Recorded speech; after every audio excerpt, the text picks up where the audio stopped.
ما ترجع كالعادة، هي كانت فترة. طيب نكمل اختبارات شوي الحديد. نرجع نتذكر نحن وعم نعمل قياس لأي شيء له علاقة بتقييم حالة الحديد، اللي جاوبنا على سؤال إنه نعطي الحديد ولا لا. شفنا إنه قياس الحديد بالمصل لا فائدة ولا نفع له إلا بحالات الحادة اللي هي تسمى من حالة الحديد، وفي داء ترسب الأصبغة الدموية. والحقيقة داء ترسب الأصبغة الدموية مكتشف لو كثير شغلات ثانية بتكون موحية وأهم.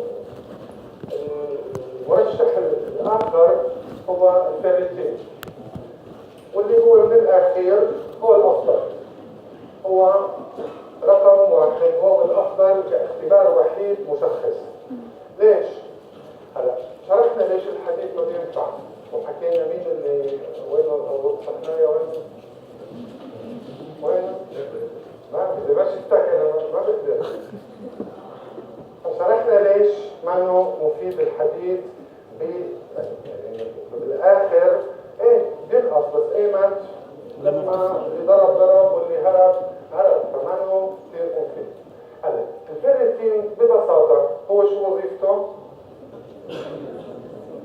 ما عم تسمع.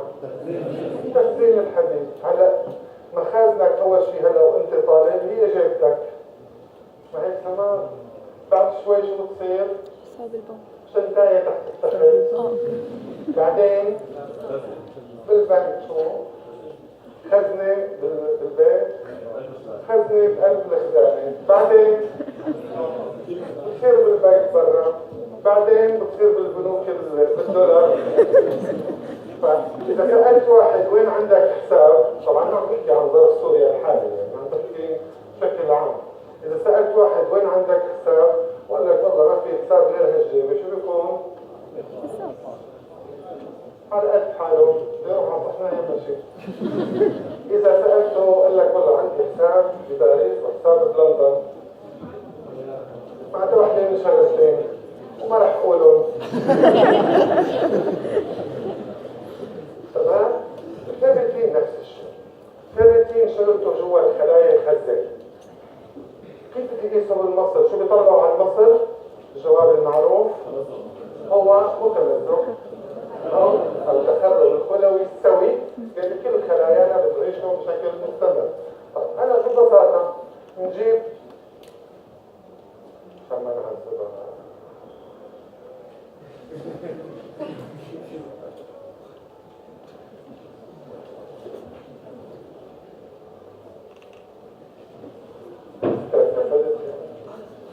ونوقفه جنب بعض. تمام؟ نفس العمر ونفس الحالة المادية فرضا، بس يعني نفس الحالة، نفس الأكل والشرب وإلى آخره. طيب هلا إذا عندي بيتخرب عن أي هم وملهم، بيتخرب عن أي هم 10 خلايا باليوم وعند ملهم 10 خلايا. هي الحالة السوية للأشخاص اللي ضمن نفس المجال نفس الظروف، صح؟ طيب إذا ظروف غيرت يمتلك، إذا استلم الفيريتين فرح يكون تقريبا متقارب. ما في شيء اسمه نفس الشيء متقارب. تمام؟ لأنه ليش طيب ما في نفس الشيء؟ هذا سؤال فحص. ليش ما في نفس الشيء؟ شو في أسباب ما تخلي نعرف إنه الاثنين بنفس الظروف ونفس الشروط ونفس كل شيء. وإذا بدك توأم، أخي معلش بدك اثنين وتوأم زلتوا بنفس اللحظة فتحت البطن وطلعوكم وعشتوا نفس الظروف، مستحيل يطلع على رقم واحد. ليه؟ بدون الخلايا. بيجي عم يقول لك نفس الشيء. لا مو بدون خطأ، لا مش خطأ هذا تمام. الخطأ البشري اللي حكينا عنه بأول الفصل عشان ما تزعل، خطأ روحي يعني. تمام؟ فإذا ما يطلع عندي نفس الشيء. اوكي؟ طيب هلا صارت ظروف ملهم قرر انه خلص بده يفوت على درس الكيمياء، لا عاد ياكل ولا يشرب، بده يجيب 100 يا اخي. هلا 50 من 50 هيك بتصير الوضع. بس خلص بده يجيب 50 من 50 فقرر يدرس لا اكل ولا شرب. شو بصير بالحديد عنده؟ بينقص. الاخ بلا كيمياء بلا الحديد شو بصير عنده؟ يطلع. طيب شو اللي انعكاسه هذا على الفيرتين؟ عند ملهم فيرتين بينزل جوات الخلية، لأنه أنا أصلاً بصنع وهلا يعني آخر شيء رح أفرجيكم بس مشهد كيف أنا بنظم الفيرتين ومستقبلات ترانسفيرين جوا الخلية، تمام؟ بس بالمحصلة عنده الفيرتين مش رح يتصنع لأنه الخلايا ما بتصنع شيء مش بحاجتها طالما هي سوية، فكمية الفيرتين عنده رح تنزل بالخلايا وعند الأخ رح تطلع لأنه بده يصنع فيرتين أكثر مشان يضب حديد أكثر. خربوا 10 خلايا عند الأخ و10 خلايا مثل العادة. الفيرتين بالمصل هون أعلى من هون، وبالتالي فيرتين المصل هو الانعكاس لمخزن الحديد. لا مو منيح. نقطة انتهت. هو أفضل قياس مش مثل حديد المصل، هو أفضل قياس. هلا بيجي عندي شغلتين بس سيئين يوقفوا قدام الفيرتين. الشغلة الأولى إنه الفيرتين مثل ما درسنا الأول الثاني درس بعرف قديش إنه هو من بروتينات طور الحاد. يعني واحد ممكن يكون عنده مشكلة بالحديد وبنفس الوقت حالة لها علاقة بالتهابات طور الحاد، بداني، سكري، كثير أشياء ثانية، حتى الستريس هي حالة طور الحاد بشكل الطمس عند الإناث هو بشكل أو بآخر هي حالة ستريس، هي حالة التهاب طور الحاد. حتى نحل هالمشكلة ما رح أدخل فيها بالتفاصيل، بس أدخل فيها عن الرقمين. إذا شو ما كان الواحد بحالة التهاب وصار الفيرتين فوق الرقم فما عنده فقد دم، والعكس صحيح في الحالة. هاي مش رح أوقف عندها كثير هو لحالكم أشطر مني بالحفظ. إيه هدول الرقمين بينحفظوا طبعا. هلا المشكلة الثانية المهمة عندي هي لأنه ببساطة هسه في اختبارات ثانية، طيب إذا الفيرتين بيحل لي كل المشاكل ليش بدور على اختبارات ثانية؟ عندي مشكلة ثانية مع الفيرتين هي القصور الكلوي. القصور الكلوي شو بصير بالبروتينات البلازما؟ بتهرب بنام فيها الفيرتين فبيعطيني إنه ناقص. هل لأنه ناقص الحديد؟ لا ما بعرف، بس مثبت ما بقدر اثبت، اذا لا استطيع الاعتماد على الفيرتين في حاله قصور الكلوي. بدي ادور على واحد ثاني يطلع صديقنا الاخر ترانسفيرين. بقول تفضلوا، شكرا لجهودكم الجبارة، كل ما يكون معنا زايدكم وما زايدكم. ترانسفيرين كمان عندي في كم مين بصنع ترانسفيرين؟ كبد. يعني من الاول أي مشكلة بالكبد هتعطيني نتائج مش مضبوطة. تمام؟ طيب مين أول بروتين بيطلع برا الدم بالأكيوت فيز ريسبونس؟ البومين.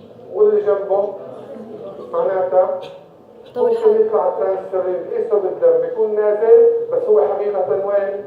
رايح مشوار لبرا وراجع. بعطي حديد على هالأساس؟ لا.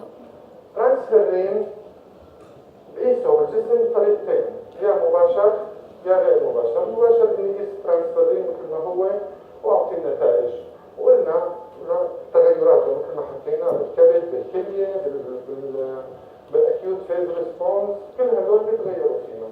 الطريقه الثانيه هي انه قيسه بشكل غير مباشر واللي يسمى السعه الكليه، عفوا السعه الاجماليه الرابطه للحديد. يعني قديش هذه البلازما تقدر تربط حديد. ببساطة هي الحكاية بدكم تفهموها على الشكل التالي، والحكي اللي رح احكيه ما نوع علمي كثير. تذكروا تذكروا انه هذا الحكي ما نوع علمي، ما عم ندور على العلم هلا بقدر ما عم ندور انك تفهم هذا الاختبار لانه بيطلعوا كثير ومش فهمانين منه. عندي 3 حالات 3 انانيمات. تمام؟ أبغى ذكاء خلص شو هلا بدي لك اياهم كده بخلصهم مع بعض وبوزعهم بالتساوي. هذا بعدين. طيب هلا اذا قررت عبيهم مين بياخذ اكثر شيء؟ بعدين وبعدين هي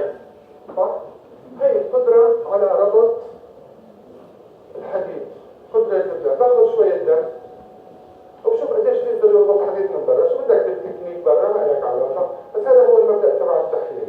تمام؟ طب انا عندي بالجسم ايمتى رح يكون الترانسفيرين مشبع بالحديد هالقد؟ لما يكون عندي حديد كثير. تمام؟ لما بينقص الحديد بالجسم الكبد شو بيعمل؟ بزيد تصنيع ترانسفيرين، بس ما في حديد، بضل شو؟ فاضي. الترانسفيرين عادة يتسع ل 10 حبات حديد. اوكي؟ بالعادة يتعبى عنده 4 ل 6. ليش الباقي؟ احتياط لأي زيادة طارئة بالحديد، أي هجوم، أي انحلال، هجوم بكتيريا، أي حقن حديد، شو ما كان. لأنه لو الكل قرر إنه ترانسفيرين يضل معبى، يعني لا تستطيع أن تقاوم أي ستريس في شوية حديد. فوضع طبيعي إنه يصير هذا الكلام. ليه؟ طيب افترضنا إنه في سلالة تيست وقررت تعبي ترانسفيرين كاملا، شو بصير فيها؟ لن تبقى على قيد الحياة. وصرف النظر عن داروين والقرود ومدري شو والحكي تبعكم، هذه الحالة لا يمكن أن تستمر في الحياة.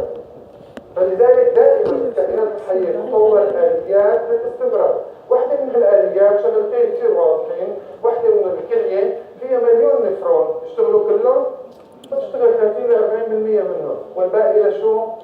احتياط. لذلك مريض السكري ما بينصاب دغري. ايمتى ببلش؟ لما تروح 70-80% من الكلية ليبلش الكرياتينين يطلع. هون نفس الشيء. فإذا هي آلية دفاعية للبقاء، للحفاظ، للبقية، سيرفيفال. تمام؟ هلا إذا شخص سوي يكون عنده هال 40% موجودين. طيب شخص عنده حديد كثير وعم يزيد، هال 40% شو راح تصير؟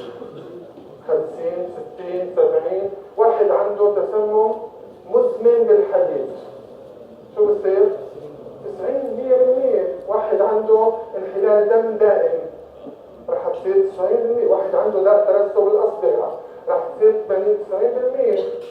إشباع الترانسفيرين. واحد عنده نقص حديد، الإشباع راح ينزل، يعني 40 ممكن تصير 30. مش بس هيك، بزيد الطين بلة إنه الكبد راح يصنع المزيد من ترانسفيرين. فكر حاله مؤثر مع بعد شاحنات، بس هو حقيقة ما في حديد. فكمان نسبة الإشباع شو بصير فيها؟ بتضل تنقص. واضح؟ وبالتالي هلا هاي الحالات الثلاثة اللي عندي، هون ترانسفيرين مليان، هون ترانسفيرين نص، وهون ترانسفيرين خفيف. هذا الجزء الفاضي هو التوتال ايرون بايندينج كاباسيتي. لذلك إذا جبنا اثنين شخصين نفسهم هدول الاثنين ملهم وأيهم، بيت الشر واحد عنده فقر حديد وثاني عنده زيادة حديد، أخذت عينة دم من برا وضفت لها حديد، مين اللي رح ياخذ أكثر حديد؟ اللي عنده فقر دم. إذا التوتال ايرون بايندينج كاباسيتي تزداد بعكس حالة الحديد. هي الفكرة تبعنا. معناتها وحدة حامل بالشهر الثاني شو بتكون التوتال الساعة الكلية؟ الشهر الأول واطي لما المصباح تنزل واطي أول 6 شهور عادية طبيعية طبعاً. المرض والغير المرض كلهم طبيعيين. إن نحن الحديد عند السيدات بالأشهر الأولى بتصير فين؟ يرتفع أول شيء وبعدين يبلش ينخفض مع استهلاك الحديد.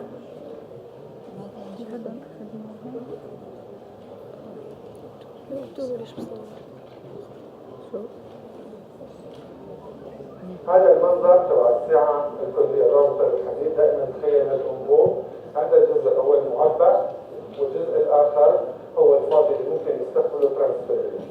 إذا حدا عنده مثلا حمل متأخر، وحدة مو واحد، عنده الحمل متأخر، بالحمل المتأخر بصير في عندي نقص بالحديد، وبالتالي التوتال شوف شو عم يصير؟ ترانسفيرين صار أعلى، وبالتالي السعة الكلية الرابطة يعني زراعة مخك وبرجع بقول صدقا هذا الكلام مش علمي بس للتيسير ارجع حطها بمخك انه السعة الكلية هي قديش بيقدر هذا الترانسفيرين يلي بالبلازما ياخذ حديد اضافي. هذا الجواب للسؤال حتى تقدر تفهمه. هون بحالة مثلا الهيموكروماتوزيس عندي حديد كثير، لاحظ الترانسفيرين ما بيزيد بس شو بيزيد؟ اشباع تبعه وبالتالي التوتال ايرون بايندينج كاباسيتي هي يلي بتنقص. واضحة الفكرة؟ طيب مريض القصور الكلوي بيقدر يستفيد منه عنده بانه يقيس توتال ايرون بايندينج كاباسيتي ولا لا؟ يعني بالفيرتين قلنا رح يتهرب الفيرتين وبالتالي رح ينقص الفيرتين دون ان يكون هناك بالضرورة نقص بالحديد. هون توتال ايرون بايندينج كاباسيتي قصور الكلوي بيغيرها ولا لا؟ فيني اعتمد عليها ولا لا؟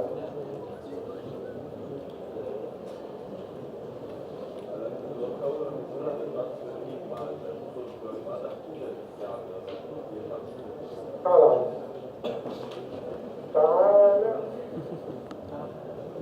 شو رأيكم؟ شو؟ ما بتفيد القصور الكلوي ما بتفيد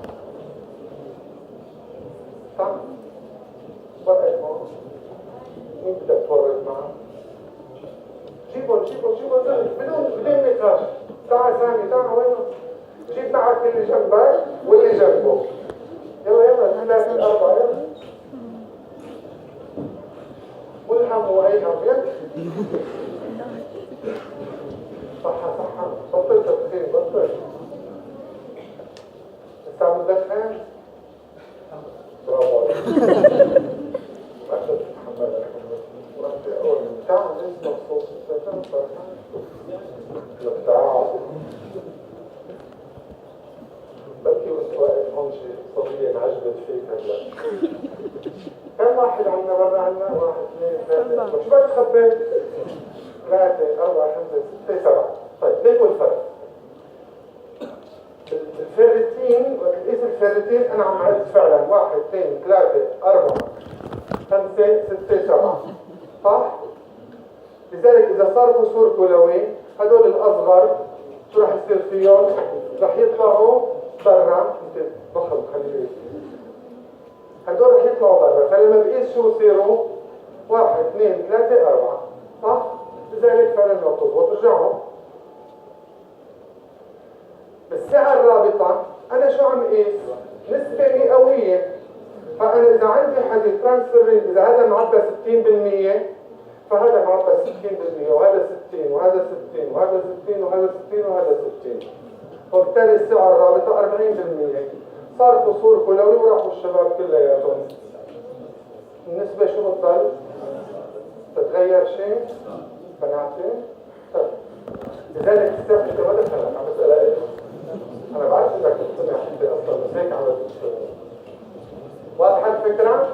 ففي هالحالة السعة الكلية الرابطة للحديد أنها نسبة مئوية من الموجود. فاللي راح يهرب راح تضل النسبة المئوية كما هي. تمام؟ شو الفرق بين الحالة بين الإشباع والسعة الرابطة للحديد؟ الإشباع هن هي والسعة الرابطة هن هدول. هلا بترجاك إذا بدك تدخل بالتفاصيل بس أنا ما بدي أدخل بالتفاصيل ولا أحتاجها. بدي إياك تجيك الاختبار تفهمه. تذكر هدول وبحياته ما حدا رح يسألك عن ده غيري. بدك أكثر من هيك نقعد سوا واشرح لك إياها يعني بالتفصيل بالتكنيك شو بعمل. تمام؟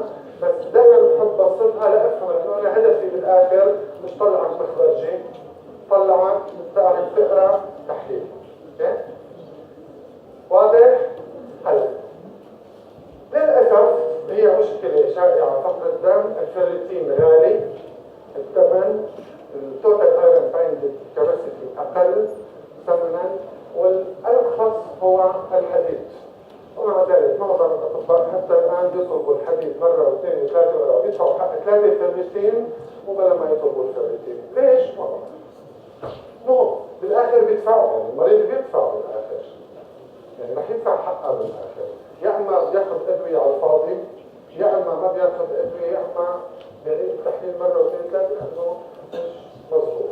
حاولوا يدوروا على اختبارات أخرى، واحدة منها بتذكروا إنه نحن بناخذ الكريتين عفوا الحديد كخلايا ناخذها من الجسم من الترانسفيرين.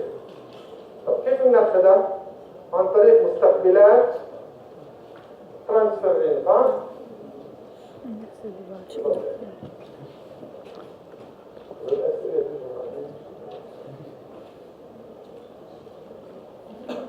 الأسئلة كله حكى يدخل طيفك ملحق. مستقبلات ترانسفيرين هي اللي بتاخذ الحديد مثل ما شفناها المرة الماضية لجوا، صح؟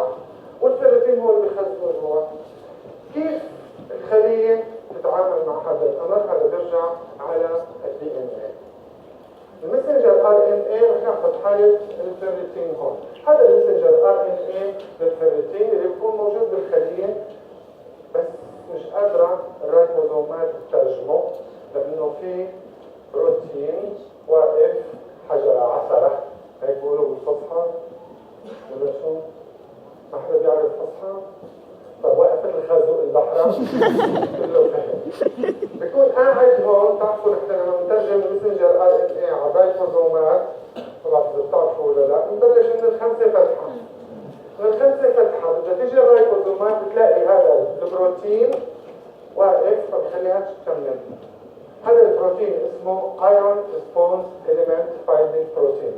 يعني على الدي ان اي في هون قطعه، عفوا على الار ان اي في قطعه اسمها الايرون ريسبونس اليمنت، عنصر الاستجابه للحديد، تمام؟ بيرتبط فيها هذا البروتين. هذا البروتين بيحب هالموقع وبضل قاعد فيه، بيمنع الترجمه، بس بيحب الحديد اكثر. فإذا معناتها الخلية إجاها حديد كثير، شو رح يصير؟ رح يرتبط معه، بس يرتبط معه من كثر ما بيفرح بيتغير شكله، بس يتغير شكله بصير ما عاد يعرفوا بعضهم هدول الاثنين، بيتركوا. صار الرايبوزومات قادرة تصنع، شو بدها تصنع؟ الكرياتين بس بيحب الحديد أكثر شيء، بيروح الحديد بيركض لهنيك، هذا شو بصير فيه؟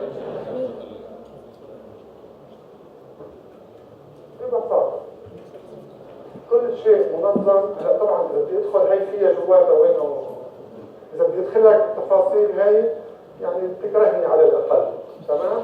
بس هي الفكرة بأبسط ما يكون على المستوى الجزئي. ليش عم يصير تنظيم على مستوى الار ان؟ ليش ما عم يصير اختصاص هلا لما انا اعطيت محاضره ما بعرف ايمت ولا مين، التنظيم عند البيوكاريوت بيتم على عده مستويات، وحده منها هي. قل لي ليش ما بصير على الدي ان اي؟ مثل ما قلت اعطيك علامات لبطل ازعجك محاضرتين. ليش ما بصير يكون على الدي ان اي؟ سؤال ظريف، بس قل لي ليش ما بصير؟ بس خلوه يفكر شوي، حرام. لا ليش يعني؟ لا كتبته بفوق، إذا بتوافق مع الحياة اللي بكمل بفوق، ما عندك مشكلة. بس المواد في الحديد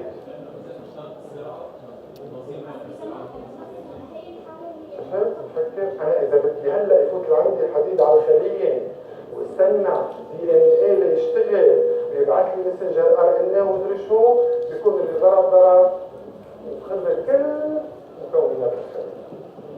واضح ليش؟ طيب بالمقابل عندي مستقبلات الترانسفيرين، هذا اللي على اليسار نفس الحكايه تبع الفيرتين.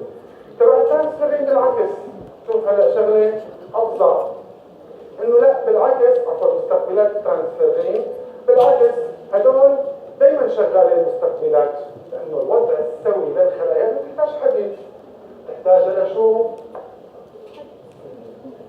السيتوكروم. من هذا الاكسدين السيتوكرومات والهيموجلوبين مكونات عموما. فالوضع السوي انه انا دائما صنع وفوت حديد، ما هيك؟ كمان نفس الشيء في عندي بروتين بهالحاله، مشان هيك يعني أنا إذا بدي شغلة تضل معي جيب لها حماية. فعندي بروتينين موجودين على نهاية الفتحة شغلتهم يحموا المسنجر ار ان اي تبع مستقبلات ترانسفيرين. يحموه من شو؟ من النيوكلييز يلي بتقسم الار ان اي وتنهي حياته. تمام؟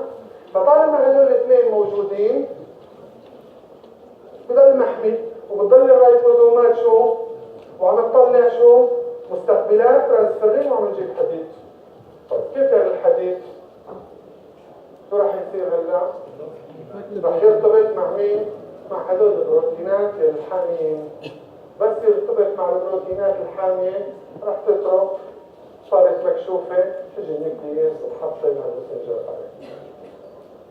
واضح كيف آليات التنظيم وليش فعلا تنظيم الحديد رح تلاقي النحاس نفس الشيء وكل معادن انتقالية يجب أن يكون بمنتهى الدقة والسرعة يا محمد. واضح ليش؟ وإلا الخلية لن تبقى على قيد الحياة. مستقبل ترانسفيرين لوحده هو الأمل الواعد لقياس حالة الحديد باختبار واحد لا يتأثر لا بالأكيوت فيز ريسبونس ولا بأي شيء ثاني. بتأثر بشغلة واحدة. هلا قلنا من شوي إذا كان أنا كخلية بدي حديد شو بعمل؟ شو بصنع؟ مستقبلات ترانسفيرين وببعثهم لوين؟ على الغشاء. طب إذا ضليت محتاج شوي شوي رح تضل ابعث لهالغشاء. طيب شو الغشاء خلق بس للمستقبلات ترانسفيرين بيتكدسوا مع بعضهم بس يتجمعوا الناس على ربطة الخبز. شو بصير؟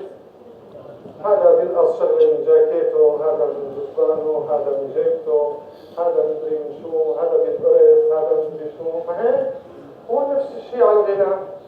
بس الجزء الداخلي من المستقبل يا اخي متمسك تماما بالغشاء. مين بقي برا؟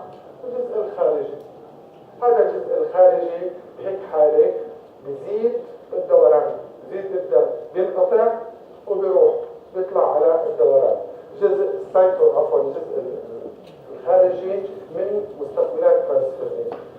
الآن التجارب 100% هو سنسيتيف وسبيسيفيك نوعي وما له علاقة أبدا بالأكيوت فيز ريسبونس. بس عندي مشكلة صغيرة معه إنه حتى الآن غالي جدا وما له اختبار روتيني. فالشغل هلا عم يشتغل على هذا السياق إنه فعلا بيصير رخيص لأنه ببساطة هو حتى الآن بينقاس على طريقة اسمها الإلايجا. يعني الإلايجا أنا حتى أقدر أشتغل عليها كمخبر اقتصاديا. يعني هو بينفتح الكيك الكواشف وبدي اقيس 96 عينة. يعني عمليا بدي انطر ليجمع على الأقل 70 ليوفي معي اقتصاديا. لذلك سيتأخر كثيرا ومش رح يكون. لذلك حتى الآن يستخدم فقط في الأبحاث. في أبحاث كثير جارية إنه يصير روتيني ورخيص ونعالم الناس. وإذا صار هيك فهو كافي لتقديم حالة الحديد بالجسم مثله مثل الهيبسيدين اللي هو كمان إلى حد ما البروتينات. هذول الاثنين من الواعدين بالاختبارات تبع الحديد. آخر فقرة نحكي فيها عن الحديد إنه أيمتى بصير في نقص حديد. مش رح أعد أنا أسماء أمراض، عد آليات. أيمتى بينقص الحديد؟ يا إما نقص الوارد فيك تحط جواته بالسبب سوء امتصاص مثل ما ميدروسكيميا سريرية ما عم ياكل تغذية إلى آخره. ما بدك فيك تحط أو زيادة استهلاك مثل الحامل ببلش الجنين ياخذها أو مريض طالع من حالة مرض ما نقاهة أو زيادة الإطراف. والعكس صحيح وجواتهم فيكم تعدوا أي طبق. هذا له سؤال شيء عن الحديد؟ لا ترسوا الأصبغة مش مطلوب. نزلتهم بعدين أنا شو مطلوب. في شيء ثاني؟ هذا له سؤال؟ نعم. 10. طيب قلنا كل الحديد يلي بالجسم أو معظم الحديد يلي بالجسم موجود على مجموعة